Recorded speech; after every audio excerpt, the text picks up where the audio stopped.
Hello friends, मैं are विशाल। कल हम लोगों ने पढ़ा था ब्याज, साधारण ब्याज टाइप फर्स्ट। उसके आगे मैं कंटिन्यू करूंगा साधारण ब्याज टाइप सेकंड। और आज मैं प्रयास करूंगा कि साधारण ब्याज चैप्टर आपका कंप्लीट हो जाए। बच्चों ने बहुत अच्छा कमेंट किया है। आप लोग चैनल पर आकर के जहाँ भी कोई अगर प्रश्न आपको समझ में ना आए तो कमेंट करें। कमेंट बॉक्स में आप सवाल भी भेज सकते हैं, उसको मैं सॉल्व करके भेज दूंगा। तो हम लोग आज पढ़ेंगे साधारण ब्याज टाइप 2। साधारण ब्याज टाइप 2 में जो प्रश्न आएगा, बड़ा इंपॉर्टेंट सवाल है ये, कई बार ये परीक्षा में पूछा गया। जैसे एक प्रश्न है, मैं प्रश्न लिख करके फिर उसको समझाता हूँ कॉन्सेप्ट को। कैसे आपसे बोलेगा, प्रश्न है किसी धन का 2 वर्ष का साधारण ब्याज 320 रुपया अधिक प्राप्त होता है जबकि ब्याज की दर को 4% से बढ़ा दिया जाता है। इस प्रश्न को ऐसे बोल सकता है कि कोई धन 2 वर्ष के लिए साधारण ब्याज की एक निश्चित दर से दिया गया। यदि ब्याज की दर 4% से अधिक रही होती तो ब्याज स्वरूप 320 रुपया अधिक प्राप्त होता। मूलधन ज्ञात करें। मित्रों, लेखपाल, एसएससी, बैंक, किसी परीक्षा आप देखेंगे बड़ा ही पेट सवाल है। एसएससी का तो बड़ा पसंदीदा सवाल है ये सवाल। ये किसी धन का 2 वर्ष का साधारण ब्याज 320 रुपया अधिक प्राप्त होता है जबकि ब्याज की दर को 4% से बढ़ा दिया जाता है। कोई धन है, उस धन का कितना धन है हमको नहीं पता है, क्या ब्याज की दर है ये भी हमको नहीं पता। बस इतना हमको पता है कि उस धन का 2 वर्ष का साधारण ब्याज 320 रुपया अधिक प्राप्त होता है जबकि ब्याज की दर को 4% से बढ़ा दिया जाता है। मूलधन ज्ञात करें। सवाल आपने नोट कर लिया होगा और मैं इसको सॉल्व करता हूं। तो बेसिक तरीका सवाल का क्या होगा, इस प्रश्न को सॉल्व करने का जो बेसिक तरीका होगा, मान लिया कि मूलधन कितना रुपया है, P रुपया। हमने आपको कल बताया था PRT अपन 100। मूलधन P, ब्याज की दर R, समय का मान T दे दिया है 2 वर्ष अपन 100। P रुपए पर R% वार्षिक साधारण ब्याज की दर से प्राप्त 2 वर्ष में प्राप्त होने वाला ब्याज क्या होगा, P इंटू R इंटू 2/100। अब आपसे कह रहा है मूलधन तो वही P रुपया अपने पास है, ब्याज की दर को 4% से बढ़ा दिया गया है तो ब्याज की दर कितना हो जाएगी R+4 और समय का मान कितना है 2 और अपन कितना होगा 100। पहले कितना ब्याज मिलता था P इंटू R इंटू 2/100। अब कितना ब्याज मिलता है P इंटू R+4 इंटू 2/100। पहले और अब के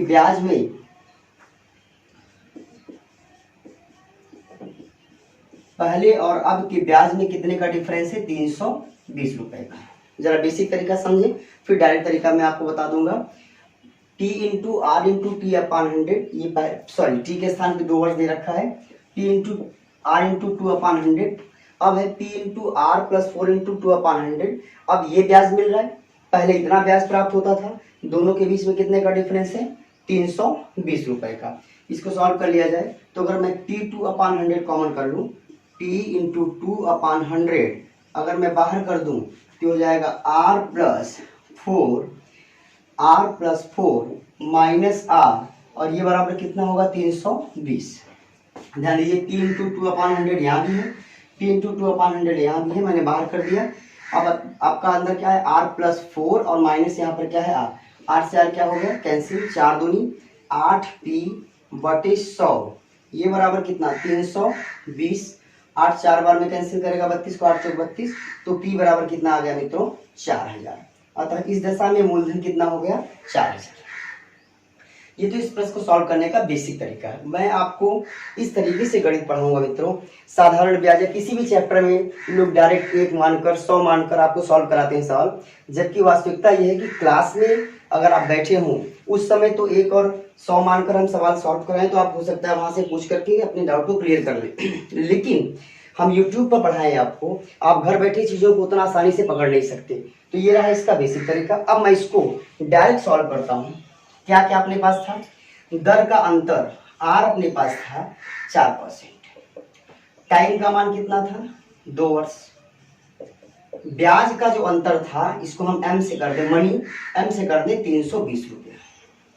अपने पास क्या दिया था, दरों का अंतर 4% था, 4% से बढ़ा दिया जाए, 2 वर्ष का ब्याज था, टाइम का मान 2 वर्ष, 320 रुपया अधिक प्राप्त होता है। कितना हो गया आपका M कितना है 320। अब यहाँ से डायरेक्ट R इंटू टी बराबर M और 100 ये बराबर हो जाएगा मूलधन। ये डायरेक्ट तरीका है। आर इंटू टी कितना, 4 दूनी 8, यहाँ से आर इंटू टी 4 दूनी 8, 8 बराबर 320, 1 बराबर 8 चौक 32, 4 बार में कैंसिल करेगा 40, 100 चाहिए हमको। तो अगर मैं 100 पूछूं आपसे तो 100 बराबर कितना हो गया, 4000। मुंह जबानी पर सॉल्व होगा आपका। आर इंटू टी बराबर एम, जहां पर आर क्या है, दरों का अंतर, टी क्या है, समय, और एम क्या है, हिंदी में बोलेंगे ब्याजांतर, मतलब कि जो डिफरेंस है आपका वो। इस प्रकार से मुझे पूरा विश्वास है कि ये प्रश्न आपको समझ में आ गया होगा। मैंने एक प्रश्न बेसिक तरीके से समझा है और मैं डायरेक्ट जो परीक्षा में आए हुए प्रश्न हैं उसको कराऊंगा, और जिसमें मैं ये बेसिक तरीका से यूज नहीं करूंगा। अच्छा हाँ, एक बार ध्यान रखिए, ये आर इंटू टी बराबर जो यम है, इसमें चाहे ब्याज बढ़ा के दे चाहे ब्याज घटा के दे, अगर ब्याज की दर को बढ़ाएगा तो ब्याज बढ़ के मिलेगी, और अगर ब्याज की दर को घटाएगा तो ब्याज घट के मिलेगी। तो आपको परेशान नहीं होना है कि ब्याज की दर को बढ़ाया है या ब्याज की दर को घटाया, डायरेक्ट आर इंटू टी बराबर एम और 100 बराबर मूलधन। अगला सवाल प्रश्न है मित्रों, कोई धन साधारण ब्याज की एक निश्चित दर से 3 वर्ष के लिए उधार पर दिया गया। यदि ब्याज की दर 1.5% अधिक रही होती तो 270 रुपया अधिक ब्याज प्राप्त होता। मूलधन ज्ञात करें। अपने पास अगर देखा जाए तो दरों का जो अंतर आर है वो कितना दे रखा है, 1.5%। टाइम की बात करें तो कितना दे रखा है, 3 वर्ष। और अगर मैं यम की बात करूं तो कितना दे रखा है, 270 रुपया। हमको क्या करना, आर इंटू टी बराबर एम। अगर मैं आर इंटू टी तो 3 का गुणा 1.5 में करेंगे कितना आएगा, 4.5। मैं लिख देता हूं एक बार, 3 गुणे 1.5 ये बराबर 270। तो 3 डेढ़े 4.5, 4.5 बराबर 270, दशमलव हटा दीजिए तो 45 बराबर 2700। 45 6 बार में कैंसिल करेगा 270 को, 6 पंजे 30, 6 चौक 24, 3 27, 1 बराबर 60, तो 100 बराबर 6000। अतः इस दशा में मूलधन कितना है, 6000।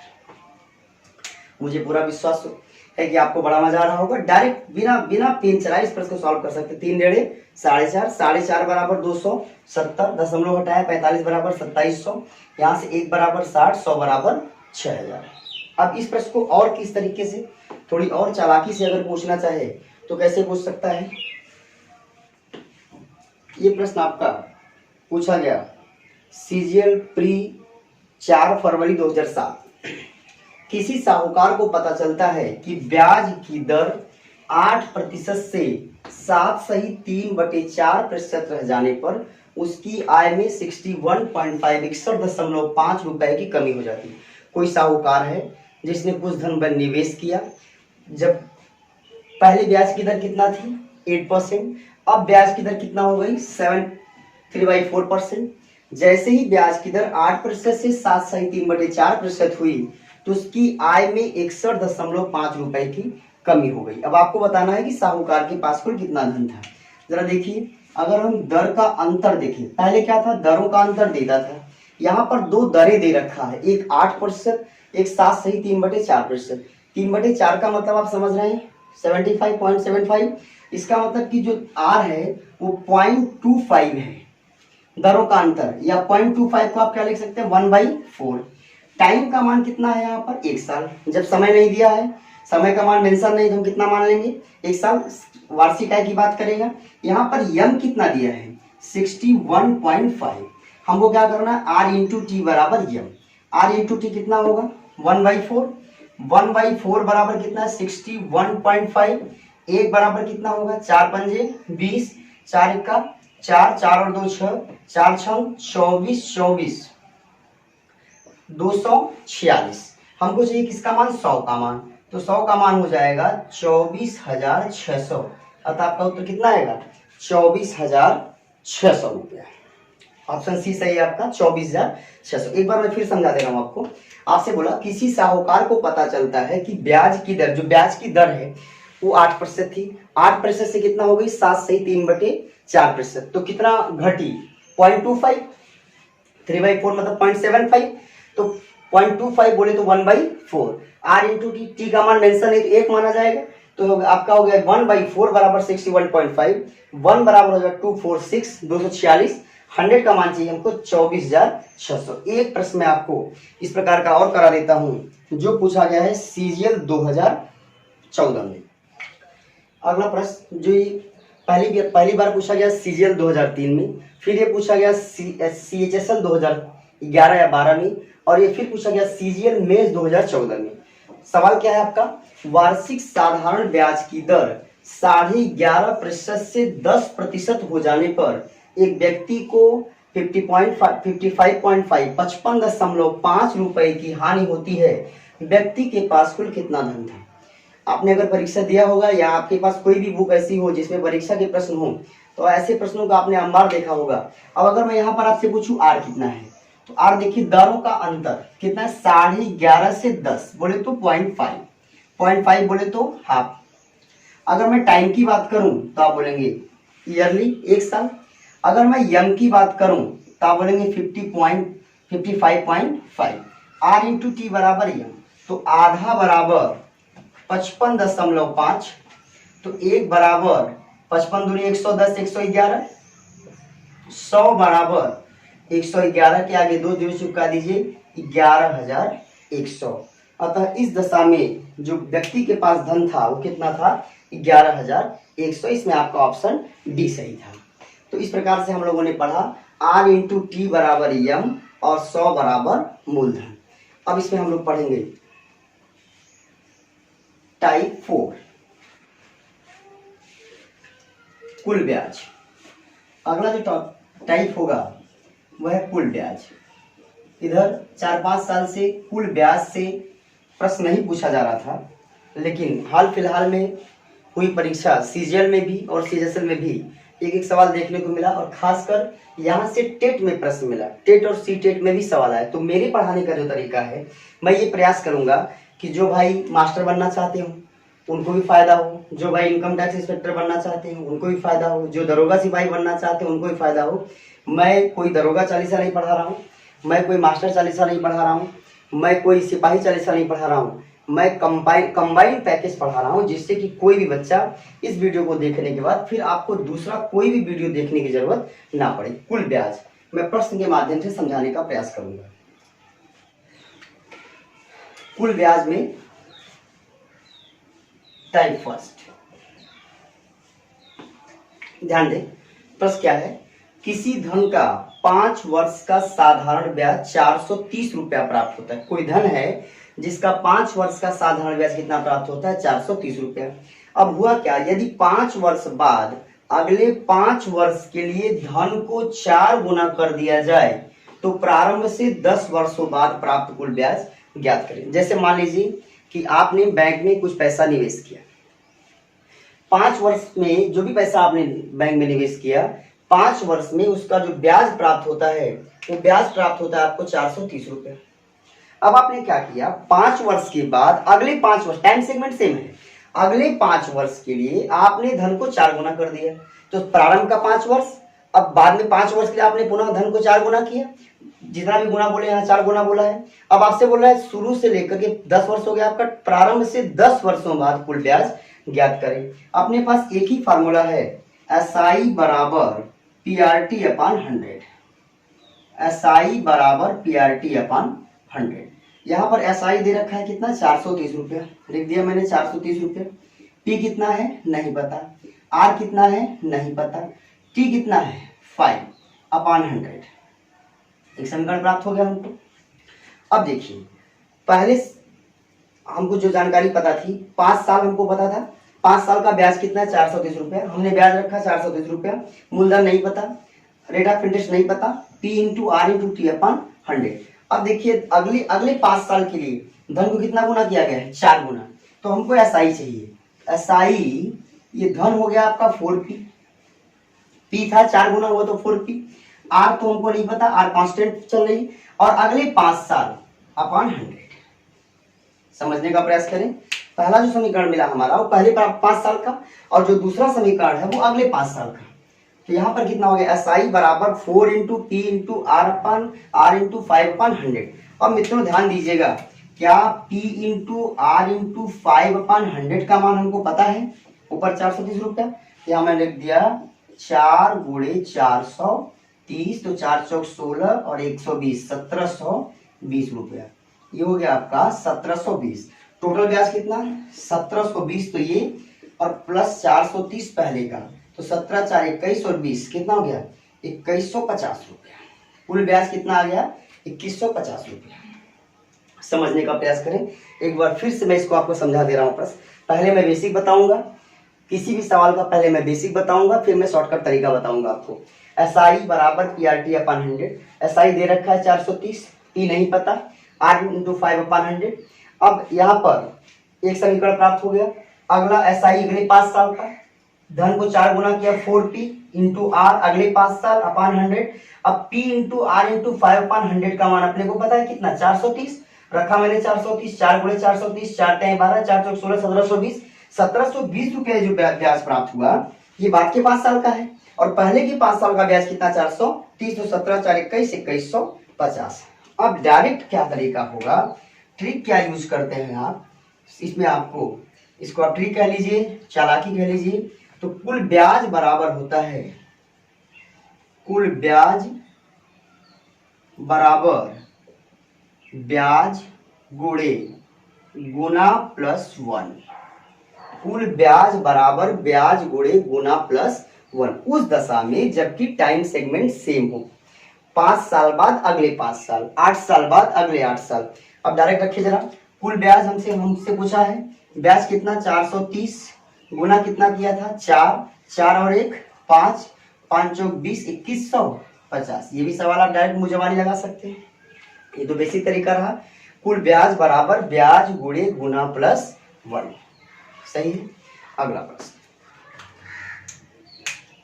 प्रश्न, किसी धन का 8 वर्ष का साधारण ब्याज 580 रुपया प्राप्त होता है। यदि 8 वर्ष बाद अगले 8 वर्ष के लिए धन को 6 गुना कर दिया जाए तो प्रारंभ से 8 और 8 16 वर्षों बाद प्राप्त कुल ब्याज क्या होगा? तो देखिए हमको करना क्या है, कुल ब्याज बराबर ब्याज गुणे गुना प्लस 1। अपने पास ब्याज कितना है? 580 रुपया। ब्याज कितना? 580 गुना कितना? 6, 6 और 1 7, 7 पचे 35 और 7 अठे 56, 35 और 5 40, 4060। फिर से गुणा करिए, 0 7 अठे 56, 7 पचे 35, 35 5 40, 4060।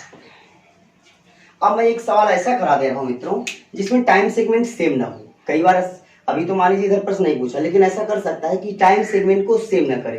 तो अगर मान लीजिए टाइम सेगमेंट सेम नहीं होगा तो हम कैसे करेंगे? तो एक प्रश्न के माध्यम से मैं समझा रहा हूं आपको। प्रश्न है, किसी धन का 5 वर्ष का साधारण ब्याज 720 रुपया प्राप्त होता है। यदि 5 वर्ष बाद अगले 10 वर्ष के लिए धन को 3 गुना कर दिया जाए तो प्रारंभ से 15 वर्षों बाद प्राप्त कुल ब्याज ज्ञात करें। सॉल्व करें। SI बराबर PRT/100। SI कितना दिया है मित्रों? 720। P का मान नहीं पता, R का मान नहीं पता, T का मान 5/100। समीकरण फर्स्ट हो गया आपका। अगले 10 वर्ष के लिए धन को कितना गुना किया? 3 गुना। तो SI तो हमको नहीं पता, 3 गुना 3 into P into R into 10/100। इसको आगे मैं सॉल्व करता हूँ। अब देखिए यहाँ पर 5 है, यहाँ पर 10 है, तो इसको 2 से गुणा करेंगे। इसका मतलब क्या हो गया, यहाँ से 5 निकालने तो 3 दूनी 6 into P into R into 5/100। ध्यान दीजिएगा, इस 10 को मैंने तोड़ा 2 और 5 में, 2 ले दिया 3 के साथ, 3 दूनी 6, P इंटू R इंटू 5/100। अब देखिए P इंटू R इंटू 5/100 का मान कितना? 720। तो रख दिया 6 गुणे 720, तो 6 सते 42 और 6 दूनी 12, 42 से 4320 गुणा करें 0, 6 दूनी 12, 6 सते 42 से 43। ये लास्ट के 10 साल का ब्याज है। हमको चाहिए प्रारंभ से 15 साल का ब्याज, तो हमने इसमें ऐड किया 4320 प्लस 720, 43 7 50, 5040। अतः कुल ब्याज कितना हो गई? 5040। अब इसको डायरेक्ट आप कैसे सॉल्व करेंगे? वहां पर क्या हम लोगों ने देखा था, कुल ब्याज बराबर ब्याज गुणे गुना प्लस 1, सही है। कुल ब्याज बराबर ब्याज गुणे गुना प्लस 1। यहां पर क्या होगा, कुल ब्याज बराबर ब्याज गुणे 1 प्लस T2 अपॉन T1 गुणे n मतलब गुना। वहां भी देखिए फार्मूला यही यूज किया था हम लोगों ने, क्योंकि वहां T1 T2 का मान बराबर था तो डायरेक्ट n प्लस 1 आ रहा था। यहाँ T1 T2 टाइम सेगमेंट का मान अलग है। अब यहाँ रखिए ब्याज कितना दे रखा है आपने को 720, रख दिया हमने 720। 1 तो 1 है प्लस T2 कितना है 10 और T1 कितना है 5 और गुना कितना है 3। तो 5 दूनी 10, 3 दूनी 6 और 1 7, तो 7 गुणे 720 बराबर 5040। तो एक प्रश्न ये रहा जिसमें आप टाइम सेगमेंट अगर अलग करता है तो किस तरीके से सॉल्व करेंगे। अभी तक तो इधर इस प्रकार का प्रश्न नहीं पूछा गया, लेकिन मैंने दोनों टाइप का सवाल समझा दिया। इस प्रकार से मित्रों हम लोगों ने आज इतनी पढ़ाई की टाइप सेकेंड, साधारण ब्याज का टाइप सेकेंड। हो सकता है कि आज ही के डेट में हम लोग टाइप 3 भी शुरू करें। आप इस वीडियो को देखें, गांव में जहां पर भी हो आप अपने दोस्तों को, जो भी दोस्त आपसे दूर हो पास हो, गांव में जो बच्चे हों जो शहर आने वाले हों, उनको आप वीडियो के बारे में बताएं। मैं इतना बेसिक लेकर चल रहा हूं कि कोई बच्चा कहीं से भी समझ सकता है। All the best.